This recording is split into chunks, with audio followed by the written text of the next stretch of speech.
platform made by Nepali top class web builder and A class level team तपाईहरुको लागि हरेक local बिजनेसको लागि सानो तरकारी पसलदेखि लिएर ठूलो भेन्डरको लागि सबैजनाको लागि स्पेशल्ली चाहिँ +2 पढ्दै गरेका मेरा प्यारा साथीभाइ दिदी दाइ भाइ बहिनी सबैहरुको लागि चाहिँ एउटा पार्ट टाइम जबको पनि एउटा चाहिँ धेरै ठुलो ढोका खुल्नेवाला छ। जतिखेर हामीहरुले पनि फेस गरेर आए, मैले पनि फेस गरेको थिएँ।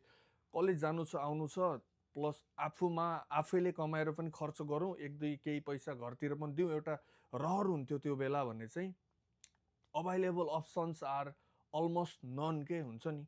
बिहानै जाऊ 8 बजे, बेलुका 5-6 बजेसम्म, या बिहानै 6 देखि बेलुका 6, पैसा पनि त्यही 10-12 हजार नै हुन्छ नेपालमा हैन।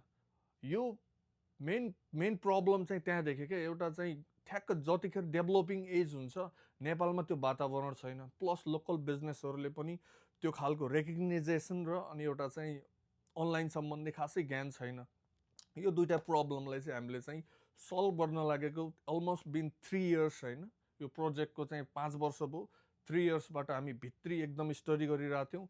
अब चाहिँ चाँडै लन्च हुन्छ। अनि चाहिँ यदि +2 पढिराख्नु भएको छ या चाहिँ आउने भोलि पनि जो पढिराख्छ, स्पेशल्ली चाहिँ टार्गेटेड है 11-12 पढ्ने भाइ बहिनीहरूको लागि, बिहान कलेज हुन्छ म्याक्सिममको, दिउँसो आएर के गर्ने, आफ्नो पढ्ने, यताउता आफ्नो चाहिँ स्किल्स डेभलप गर्ने, प्लस के छ दिनमा चाहिँ म्याक्सिमम 2 घण्टा पनि तपाईले दिन सक्नुभयो टाइम भने चाहिँ हुन्छ नि, घरै बसी आफ्नै लोकल एरियामा महिनाभरि तपाईँ दिनमा 1-1.5 घण्टा 2 घण्टा मात्र एक्टिभ हुनुभयो भने पनि तपाईले आफ्नो कलेज फी उठाउन सक्नुहुन्छ, आफ्नो पर्सनल एक्सपेन्सेसहरू उठाउन सक्नुहुन्छ।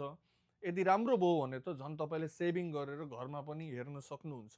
यो प्लेटफर्म नन अदर देन बोडारिसले चाहिँ वर्षौं लगाएर, वर्षौं स्ट्र्याटेजी, वर्षौं त्यो ए लेभल टिम बिल्ड गरेर हामीले भित्र स्टडी गरेर अलमोस्ट सबै कुरा डन भइसकेको छ।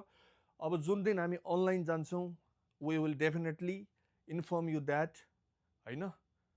यसैका साथ हाम्रो अब नेपाल धेरै विकास हुनेवाला छ आउने 10 देखि 15 सालमा। यसैको चाहिँ अल द बेस्ट छ हामी सबैलाई। हामी जोसिएर आफ्नो तर्फबाट जे गर्न सक्छौँ लाग्नुपर्छ।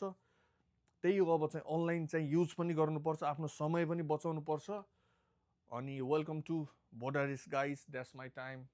जय नेपाल। अनि फेरि हामी चाँडै आउनेवाला छौँ, स्टे ट्युन है। फलो गरौँ, यदि फलो गर्नु भएको छैन भने लाइक गरौँ, कसैलाई जोर जबस्ती छैन। If you like, we love you so much, by.